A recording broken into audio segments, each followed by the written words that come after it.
Mei Jie. And these kids are so tiny out. I mean, she barely even has to duck, and I don't know if she can reach the bar. She has to. And she had a board underneath. But this is where China is great. All these pirouette skills, great body line. Look at that. And more importantly, landing in that very important handstand position, which is what the judges are looking for. But look at the transition from high bar to low bar right here. This is where her height. Yeah, this is a long way for her to get from the low bar to the high bar.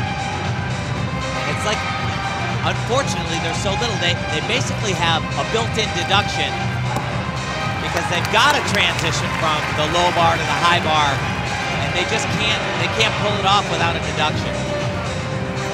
She's just too tiny. You know, we can tell you their height, but until you're standing next to them, you really don't get the "are you kidding me" factor. Yeah. I mean, that distance between the high bar and the low bar is probably 1.5 times her height.